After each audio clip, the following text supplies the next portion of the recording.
Hello everyone, and thank you for being here tonight. I am sitting in my kitchen as snow begins to dust the windowsills here in northern Vermont, where the mountains look like sleeping giants wrapped in winter quilts. The wind whispers through the old maple trees, and I can hear my neighbor's dog barking somewhere in the distance, that comforting sound of life continuing, even when everything feels like it is ending. My name is Eleanor Hartwell, and I am 67 years old. Tonight, I want to tell you about the day my family threw me away like yesterday's newspaper, and how that terrible moment became the doorway to the most beautiful chapter of my life. Before we begin, please take a moment to like this video if you enjoy stories about resilience and second chances. Tell me in the comments where you are listening from, and what time it is in your corner of the world. Let's see how many hearts are still beating strong out there tonight, especially those of you who have ever felt invisible in your own family. The snow is falling harder now, and I am wrapped in my late sister Margaret's old shawl, the blue one with tiny silver threads that catch the lamplight. It still smells faintly of her lavender perfume. Even after 3 months since we buried her on that gray October day, when the leaves had already given up their color, and the earth felt cold as granite. Margaret was my twin sister, younger than me by exactly 12 minutes, something she never let me forget. She used to joke that those 12 minutes made all the difference, that they explained why she was the reckless one and I was the careful one. She was the one who married young and had children, while I devoted myself to our family's antique restoration business. She was the one who traveled and took risks, while I stayed home and minded the old farmhouse we inherited from our grandmother. Margaret had always been the social butterfly, the one who made friends effortlessly and saw adventure in everything from a trip to the grocery store to a spontaneous weekend in Montreal. She had married her college sweetheart, Robert, when we were 22, and they had moved to Burlington where he worked as an engineer and she taught elementary school. Marcus had been born 2 years later, a chubby, serious baby who grew into a thoughtful child with his father's methodical nature and his mother's easy charm. I had been the one who stayed behind to care for our aging parents and learn the restoration business from our grandmother. Nana Rose. Nana had been a force of nature, a woman who could identify the period of a piece of furniture just by running her fingers along its edges, who knew which solvents would strip paint without damaging delicate marquetry, who had built a reputation throughout New England for her ability to bring even the most damaged antiques back to their former glory. Eleanor, she used to say as we worked together in the workshop behind the farmhouse. Furniture has memory. Every scratch, every water stain, every loose joint tells a story. Our job isn't to erase those stories, but to help them continue. I had spent my 20s and 30s learning every technique she knew, developing my own methods, building relationships with dealers and collectors and museums who appreciated the difference between restoration and mere repair. While Margaret was raising Marcus and building her life in the city, I was building something too, a business that represented 3 generations of women who understood that some things are worth preserving, worth the patience and skill required to bring them back to life. The irony wasn't lost on me that I had spent my entire adult life saving broken things, only to discover that the people I loved most saw me as something that could be discarded when I was no longer useful. But Margaret was also the one who got sick first. The cancer took 18 months to claim her. 18 months of hospital visits and chemotherapy sessions and long nights, when I would drive the 40 minutes to Burlington just to sit beside her bed and hold her hand. During those months, her son Marcus started coming around more often. At first, I thought it was wonderful, a nephew reconnecting with family during a crisis, stepping up to help his mother and his spinster aunt, who had never had children of her own. Marcus is 34. Now married to a woman named Victoria, who smiles like she is practicing for a beauty pageant, and speaks in that carefully modulated tone that sounds like she learned conversation from a customer service manual. They live in a sleek condo in Boston where everything is white and gray and sharp, edged, the kind of place where you are afraid to set down a coffee cup without a coaster. During Margaret's illness, Marcus began taking over her financial affairs.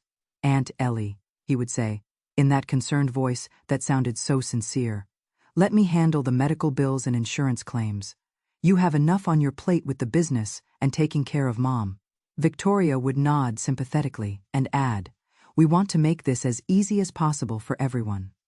I remember the first time I noticed something wasn't quite right.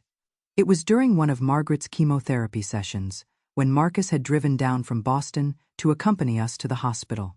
While Margaret dozed in the treatment chair, a fourth drip slowly delivering the poison that was supposed to save her life.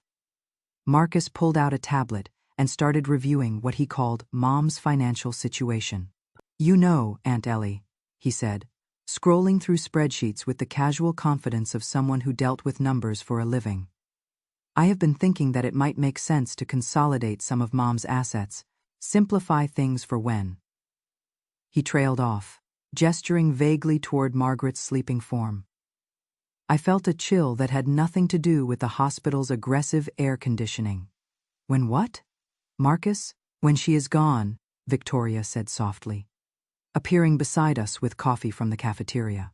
She had taken to accompanying Marcus on these hospital visits, though she usually spent the time in the waiting room, claiming that medical environments made her uncomfortable.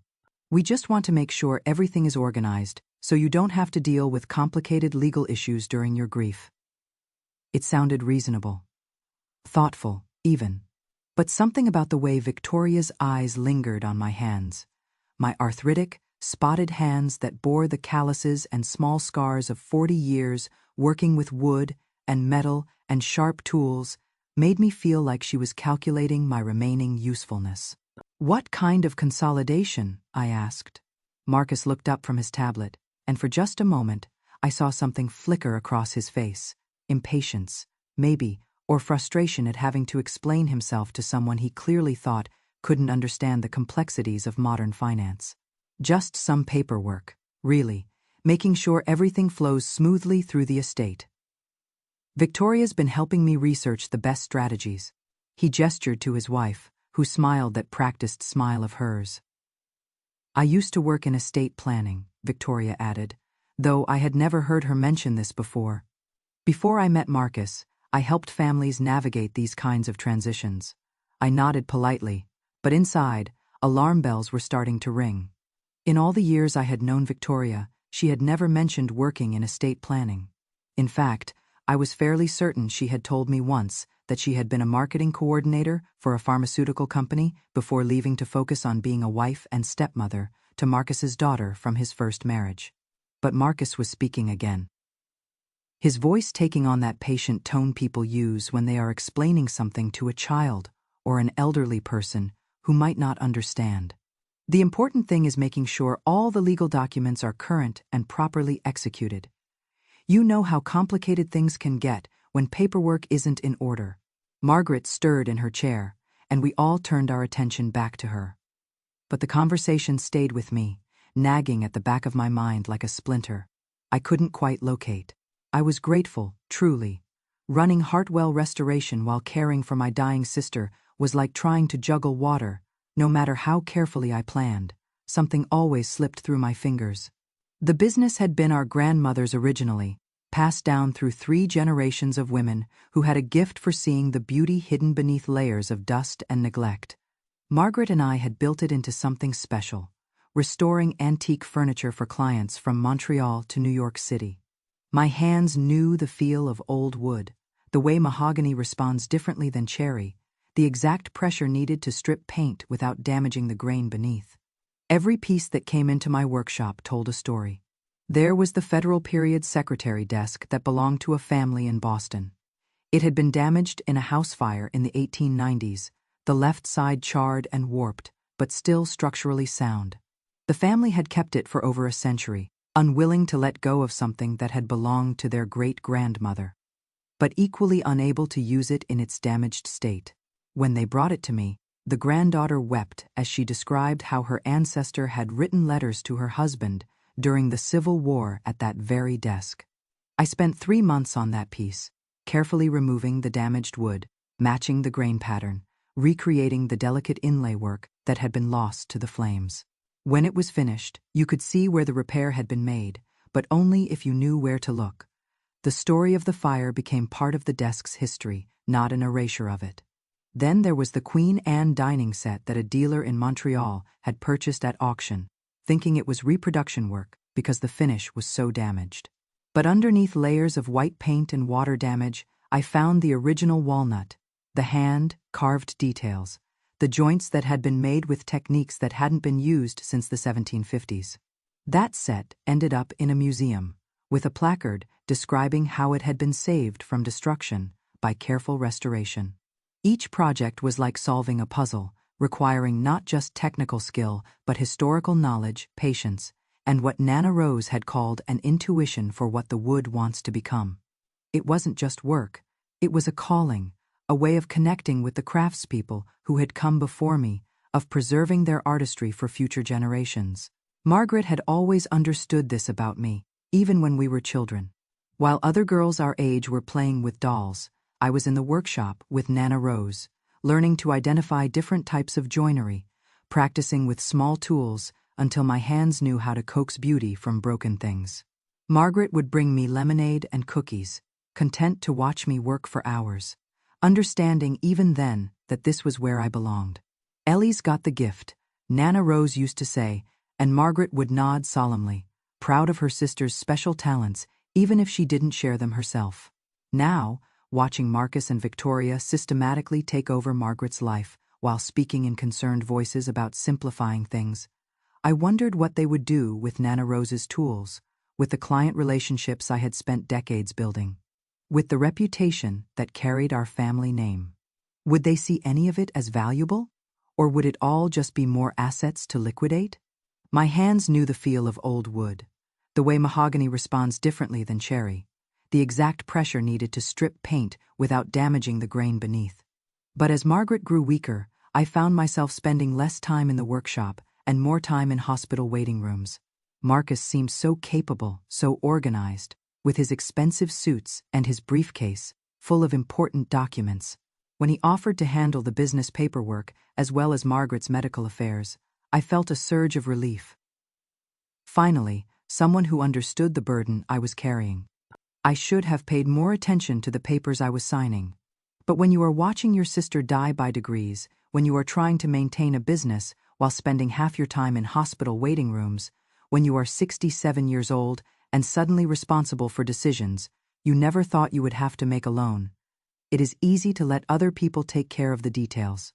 It is easy to be grateful when someone offers to handle the insurance claims and the medical bills and the legal paperwork that seems to multiply like weeds after every doctor's appointment.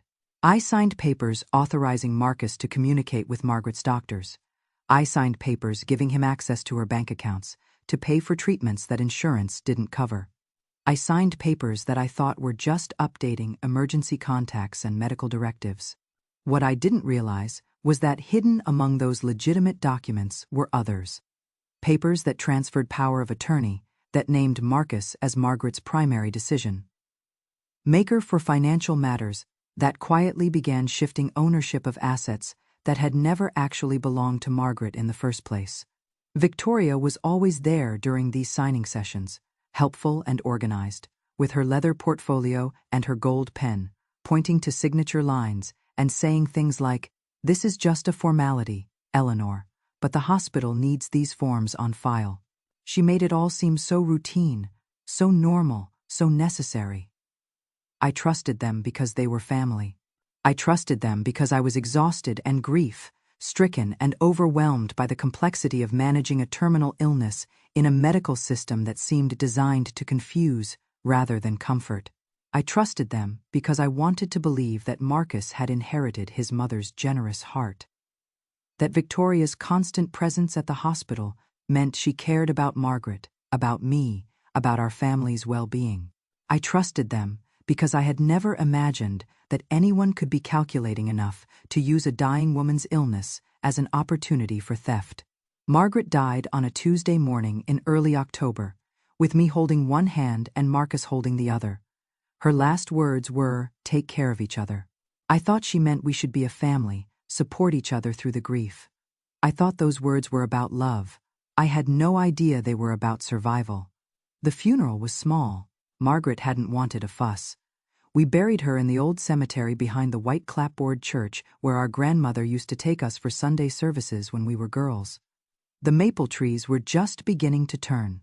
their leaves the color of amber and rust. I remember thinking how Margaret would have loved the way the light filtered through them, casting everything in a warm, golden glow.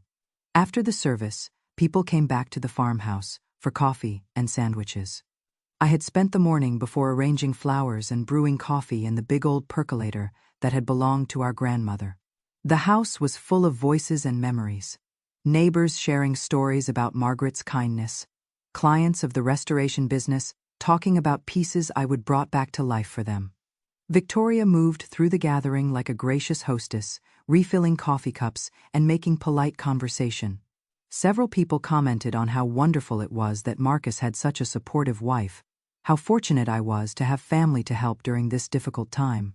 I agreed, feeling genuinely grateful for their presence in my suddenly smaller world.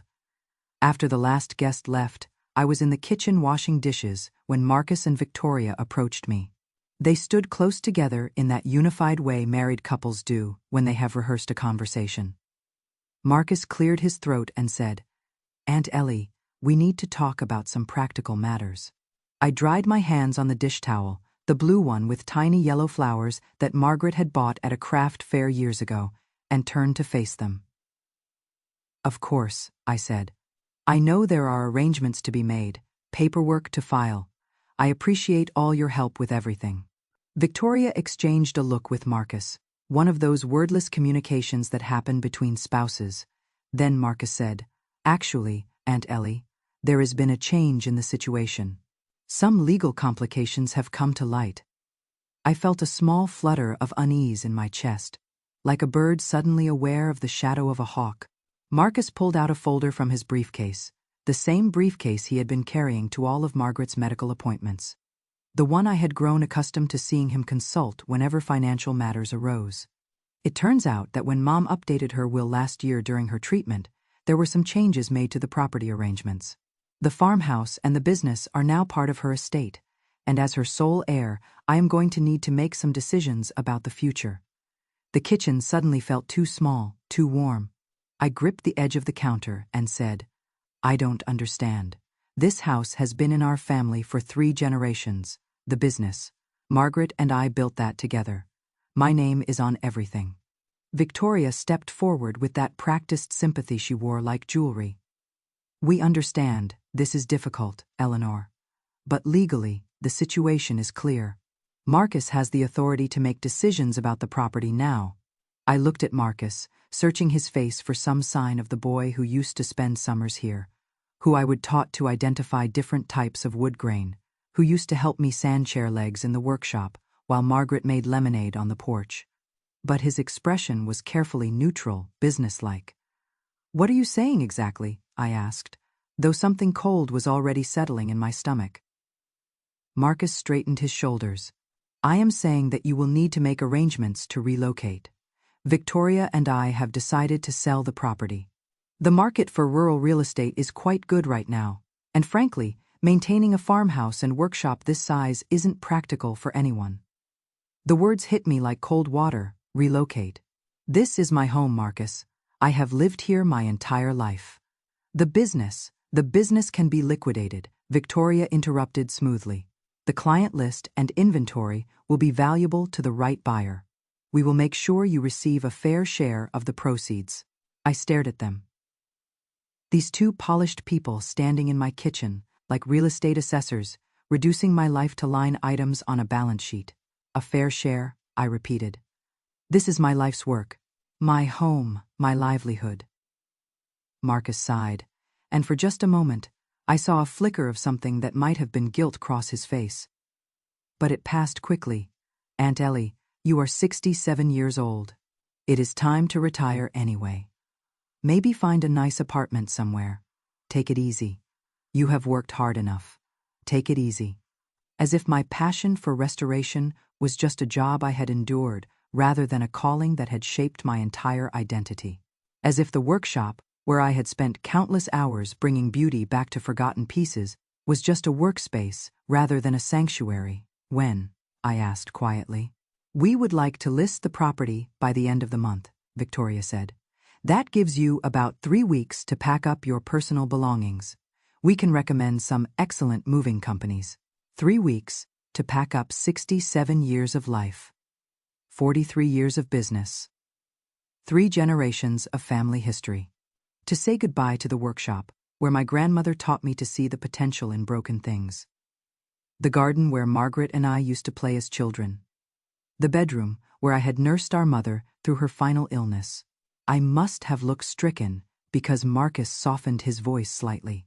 Look, this isn't personal, Aunt Ellie. It is just business. You will be fine. You are resourceful. You have always been the practical one, the responsible one. The one who stayed home and took care of everyone else while Margaret lived her adventurous life. The one who never married, never had children of her own, who poured all her maternal instincts into caring for antique furniture and family members, who apparently saw me as just another piece of property to be disposed of when convenient. I nodded slowly, not trusting my voice. Marcus and Victoria seemed to take this as acceptance. They gathered their coats and briefcase, Marcus kissing my cheek with the same perfunctory affection he might show an elderly neighbor. "We will check in with you next week," Victoria said, already reaching for her phone. "I will text you the names of those moving companies." And then they were gone, leaving me alone in the kitchen that suddenly felt enormous and hollow. I sat down at the old wooden table where Margaret and I had eaten countless meals, where our grandmother had taught us to play cards, where I had planned restoration projects and balanced the business books for decades. That is when I started to laugh. Not hysterical laughter, nothing dramatic or broken. Just a quiet, rueful chuckle that surprised me with its presence. Because sitting there in my empty kitchen, I realized something that Marcus and Victoria had overlooked in their carefully orchestrated takeover. They had underestimated me completely. While they were so focused on the obvious assets, the house, the workshop, the client list, they had no idea about the things they couldn't see. The safety deposit box in Burlington that contained the real estate deed with my name still on it, despite what Marcus claimed about Margaret's will. The business account that only I had access to, the one Margaret and I had opened years ago for tax purposes. The network of collectors and dealers who knew my work, who had been asking for years if I would ever consider taking on private commissions. Most importantly, they had no idea that I had seen this coming. Margaret had tried to warn me, in her careful way, during one of her lucid moments near the end. She had squeezed my hand and whispered, "Ellie, make sure you protect yourself, Marcus. He is not the boy we remember."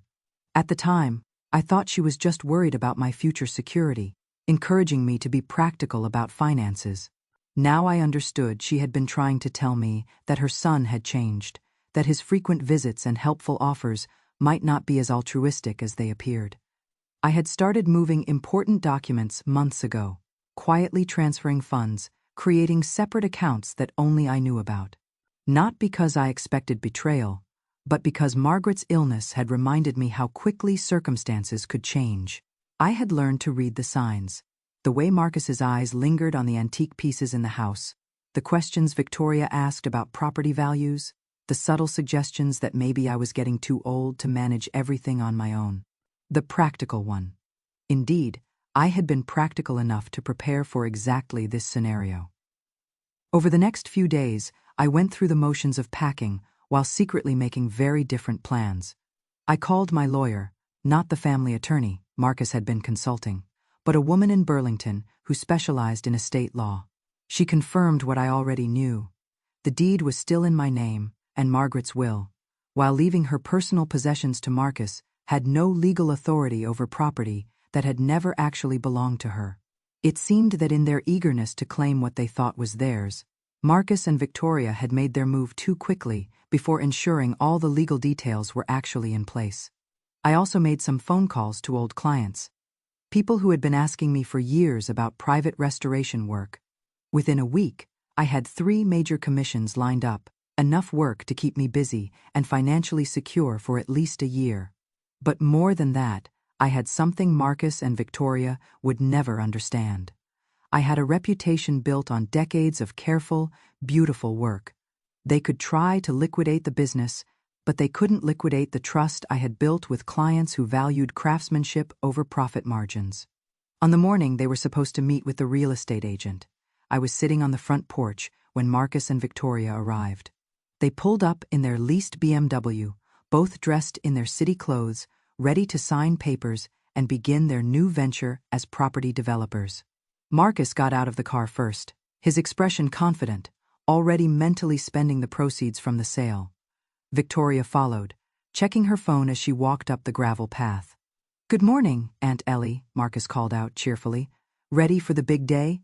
I took a sip of my coffee, made in the old percolator that had belonged to our grandmother, and smiled. I am afraid there has been a change of plans. Something in my tone made them both stop walking. Victoria looked up from her phone, and Marcus's expression shifted from confidence to uncertainty. "What kind of change?" he asked. I reached into the folder beside my chair and pulled out the documents my lawyer had prepared. "It turns out that your mother never actually had the legal authority to transfer ownership of this property. The deed has been in my name since our grandmother died, and it remains in my name now." I watched the color drain from Marcus's face as he reached for the papers. Victoria moved closer, reading over his shoulder, her carefully composed expression beginning to crack. "This cannot be right," Marcus said, his voice rising. "Mom left everything to me," the lawyer said. "Your mother left her personal possessions to you," I interrupted gently. "Her jewelry, her clothes, her car, her savings account. But this house and the business were never hers to leave. They have been mine for 23 years. Victoria's phone was forgotten now, hanging loose in her hand, but the papers we showed you were either fraudulent or based on incorrect information, I said. My lawyer has reviewed everything. I am afraid you have been operating under a false assumption." Marcus sank down onto the porch steps, still clutching the documents. For a moment, he looked like the boy I remembered, confused and overwhelmed. But then Victoria placed her hand on his shoulder, and I saw his expression harden again. "This is ridiculous," he said. "We will contest this. We will. You will lose," I said simply.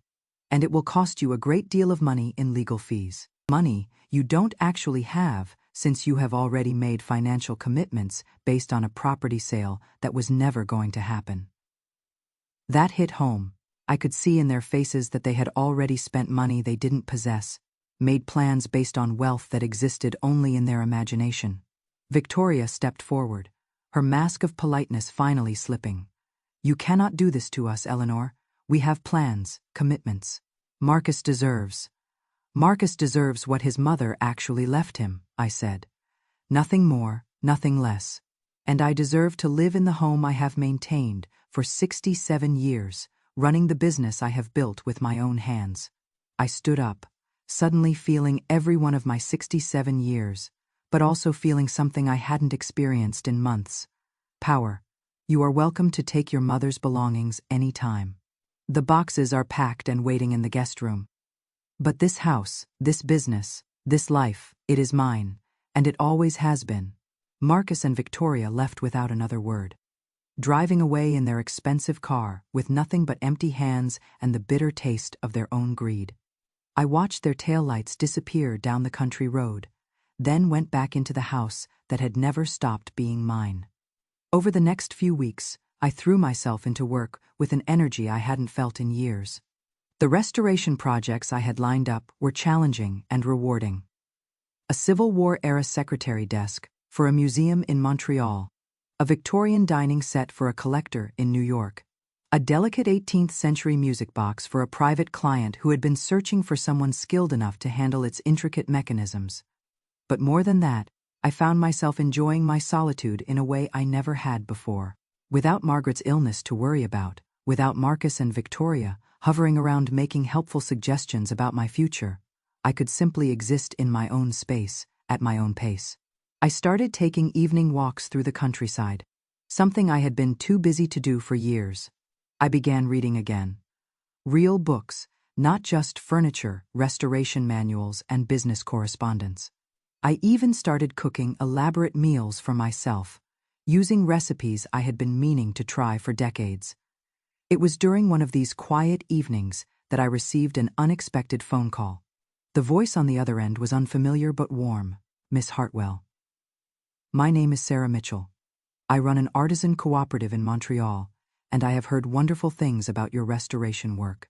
Sarah explained that she was organizing an exhibition of traditional crafts with a focus on women who had preserved old skills in a modern world.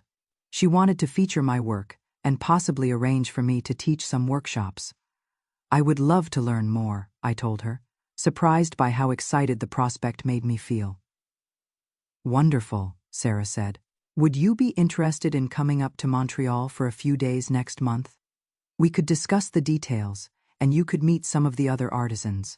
After I hung up, I sat in my kitchen looking around at the familiar walls and wondering when I would become so small in my own life.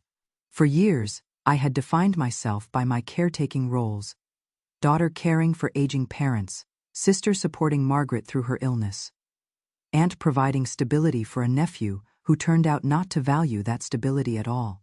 But now, suddenly, I was just Eleanor Hartwell, master craftsman and independent woman, and that felt like enough, more than enough. It felt like everything.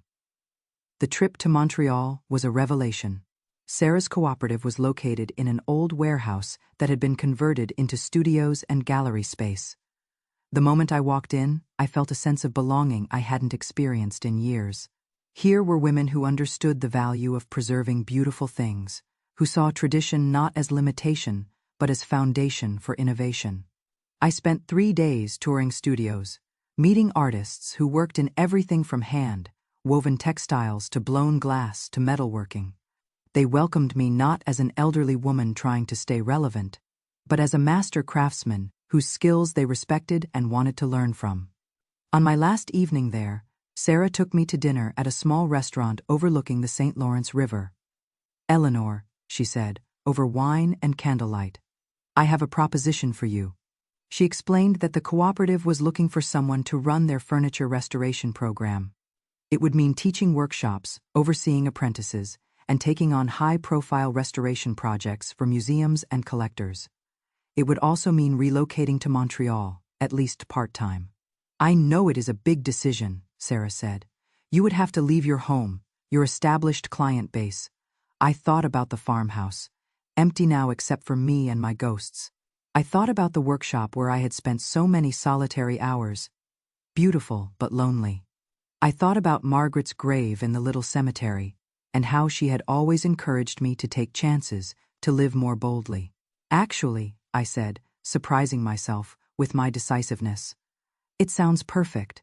The arrangements took several months to finalize. I kept the farmhouse as a weekend retreat, but rented a lovely apartment in Montreal's Plateau district, within walking distance of the cooperative. I shipped my essential tools and equipment north, but left much of the heavy machinery in Vermont, for the times when I had returned to work on larger pieces. The transition was easier than I had expected. My new neighbors were artists and students, people who appreciated quiet conversation and respected privacy. My apartment had large windows that filled with afternoon light, perfect for detail work on delicate pieces. But the real revelation was the teaching. I had never considered myself a natural instructor, but I discovered that I loved sharing what I knew.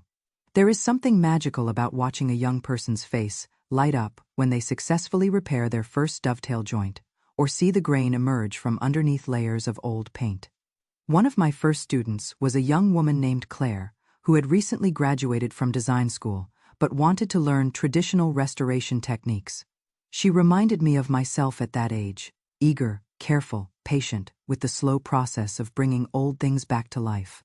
Claire had come to the cooperative through a recommendation from her professor, who knew Sarah from the local arts community. She was 24, with paint, stained fingers, and an intense focus that reminded me of my younger self. Her first project was a simple one, a 1920s oak side table that had been damaged by water rings and cigarette burns. "I want to learn to do this properly," she told me on her first day, running her hands over the scarred surface with the kind of reverence I recognized. Not just make it look good, but really understand the wood, the history, what it needs.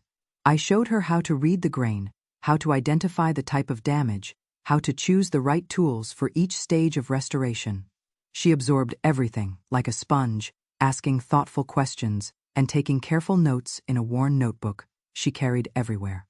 It is like meditation, she said one afternoon, as we worked together on a 19th century rocking chair, the repetitive motion, the focus on small details. It is so different from everything else in the world right now. I smiled, understanding exactly what she meant. In a world of instant everything, there was profound satisfaction in work that required time, attention, and respect for the past. As weeks passed, I watched Claire develop what Nana Rose would have called the touch, that intuitive understanding of how wood responds to different treatments, how much pressure to apply, when to be aggressive, and when to be gentle. She had natural talent, but more importantly, she had patience and respect for the craft. Working with Claire reminded me why I had fallen in love with restoration in the first place. Through her eyes, I rediscovered the magic of watching a piece transform under careful hands. The satisfaction of solving problems that had no clear solutions, the deep connection to craftspeople who had worked with these same techniques centuries ago. "You know," she said one day, as we were cleaning brushes after a long session, "I never understood why my grandmother kept her old furniture instead of buying new. But watching you work, seeing how much history is in these pieces, now I get it." Other students followed. A retired engineer who wanted to restore his grandfather's tool chest, a young father who had inherited his wife's grandmother's dining set, a woman in her 50s who had always dreamed of learning woodworking but never had the time until her children left home. Each brought their own stories, their own connections to the pieces they wanted to save. Teaching them became one of the most rewarding aspects of my new life. It wasn't just about passing on technical skills, but about sharing a philosophy, the belief that things made with care and skill are worth preserving, that there is value in understanding how objects connect us to our past, that sometimes the most radical act is choosing repair over replacement. After 6 months in Montreal, I received another unexpected phone call. This time, the voice was familiar but unwelcome. "Marcus, Aunt Ellie," he said, and I could hear the strain in his voice. "I hope you are well. I wanted to call and apologize. For everything." I said nothing, waiting to see where this conversation was heading. "Victoria and we are getting divorced," he continued. "The stress of the legal bills, the failed business plans. It was too much, and I have been thinking a lot about what happened, about how we treated you." Still, I remained silent. "I was wrong," he said finally, "about everything. I let Victoria convince me that we deserved a windfall, that you were just an obstacle to overcome. I forgot that you are family. I forgot how much you sacrificed for Mom and me over the years." "Yes," I said quietly. "You did forget. Is there any way?" His voice trailed off, then began again. "Is there any way we could start over? I know I don't deserve forgiveness, but I miss having family. I miss you." I considered his words carefully. The hurt was still there. The memory of standing on my own porch while my nephew and his wife planned to evict me from my life. But underneath the hurt, I found something unexpected. Pity. Marcus was 34 years old and had managed to destroy his marriage, his finances, and his relationship with his only remaining family member, all in pursuit of money that was never his to claim. "Marcus," I said finally, "I am not the same person I was 6 months ago. What you and Victoria did to me, it changed something fundamental about how I see family, how I see my place in the world." "I understand," he said quickly, "and I don't expect things to go back to how they were. I hope maybe we can find a new way to be family."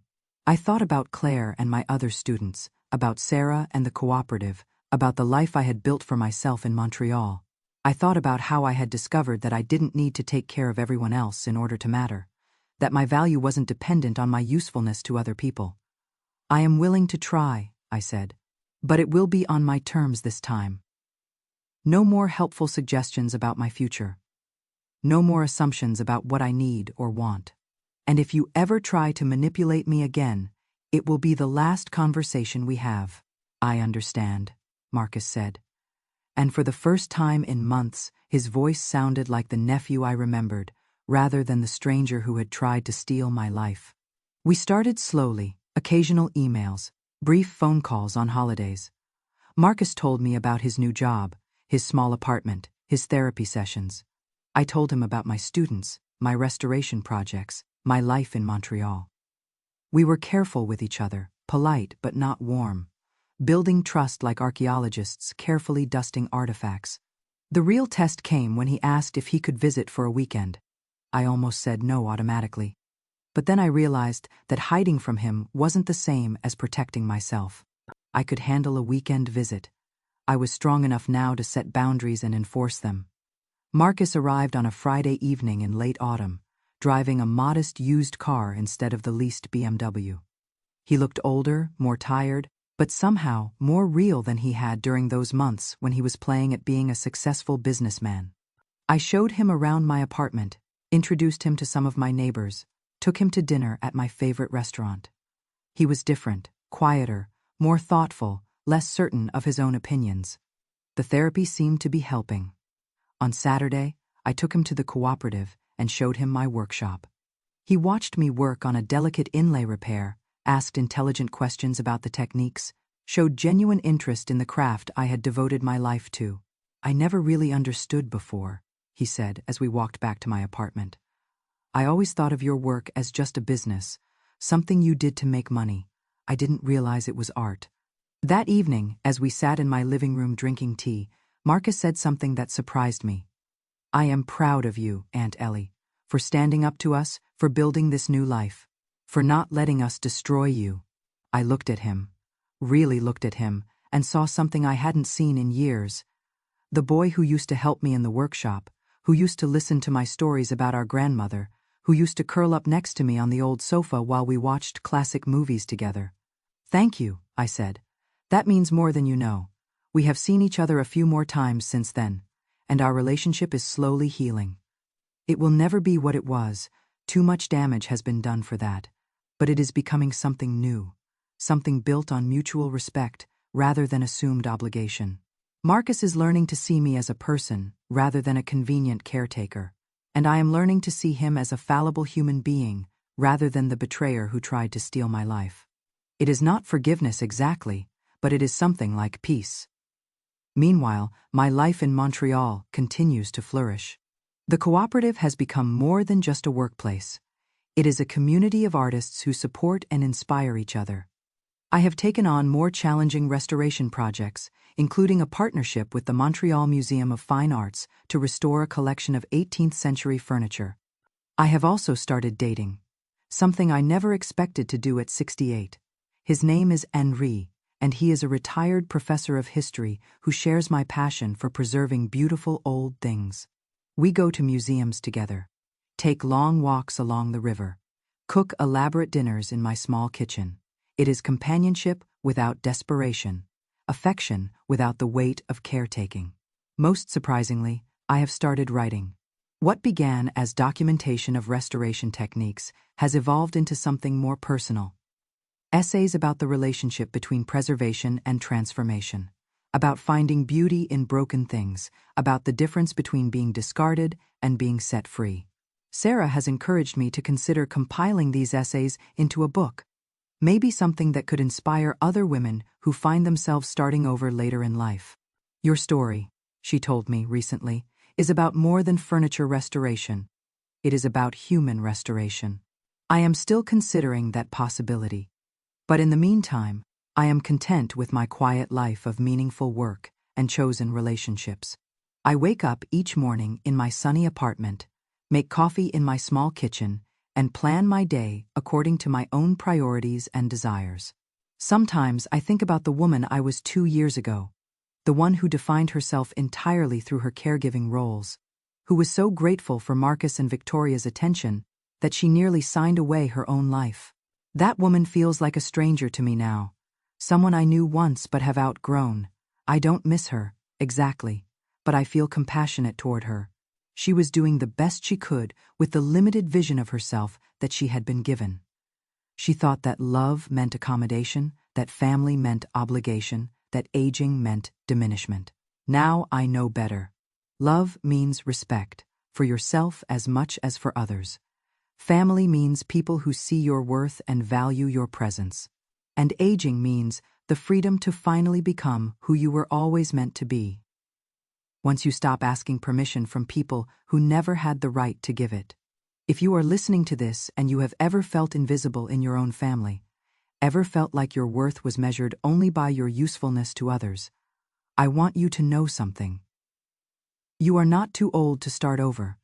You are not too set in your ways to change direction. You are not too dependent on others to claim your independence. The most radical thing you can do is believe that you deserve a life that belongs entirely to you. I am 68 years old now, and I am just getting started. Every day brings new possibilities, new projects, new relationships built on choice rather than obligation. I sleep better than I have in years, laugh more easily, worry less about what other people think of my decisions. This is what freedom looks like. A small apartment filled with afternoon light, hands that create beauty instead of just maintaining it, a heart that has learned to distinguish between love and duty. Margaret used to say that the best part of restoring old furniture was the moment when you could see what it was meant to be underneath all the damage and neglect. I understand now that she wasn't just talking about furniture. Sometimes the most beautiful restoration is the one you do on yourself. Thank you for listening to my story. If it has resonated with you, please share it with someone who might need to hear that it is never too late to reclaim your life. And remember, you are not broken, you are not finished. You are not past your prime. You are a work of art in progress, and your most beautiful chapter might still be waiting to be written.